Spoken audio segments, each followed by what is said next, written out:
நாளைக்கு நோர்வேக்கு பயணம் இன்னைக்கு பின்னரமே நீர்கொழும்புக்கு வந்துட்டேன். வீட்டில இருந்து ஓட்டோ வவுனியா பஸ் ஸ்டாண்டுக்கு 700 ரூபாய்.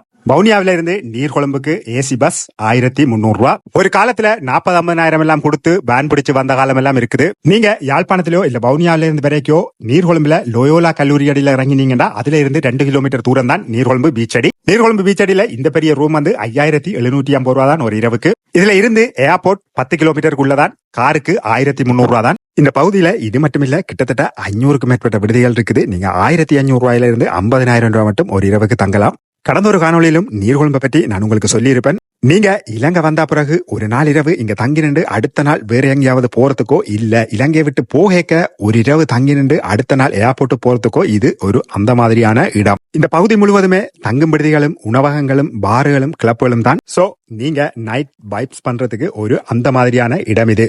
நானும் இரவெல்லாம் அந்த இடமெல்லாம் சுத்தி திரிஞ்சுட்டு இலங்கையை விட்டு போகணுமே என்ற கவலையில இரவு சாப்பாட்ட ஒரு நல்ல ரெஸ்டாரண்ட்ல சாப்பிடுவோம்னுட்டு அந்த இடமெல்லாம் உள்ள ரெஸ்டாரண்ட்ல மெனு கார்டுகள் எல்லாத்தையும் பார்த்துட்டு கடைசியா நான் வந்து சேர்ந்தது லோட் ரெஸ்டாரண்ட் காம்ப்ளெக்ஸுக்கு. அவ்வளவு தூரம் தேடி கண்டுபிடிச்சதுல உண்மையா வேர்த்தியா தான் இருந்தது. மிக்ஸ் சீ ஃபுட்ல ஒரு வெள்ளை சோஸ், அதோட ஃப்ரைட் ரைஸ் நல்லா இருந்தது. டெசர்ட்டுக்கு ஒயிட் சாக்லேட் மூஸும் அதோட ட்ரோபிக்கல் ஃப்ரூட்ஸும் அதுவும் அந்த மாதிரி இருந்தது. வடிவா சாப்பிட்டு போய் படுத்தாச்சுது.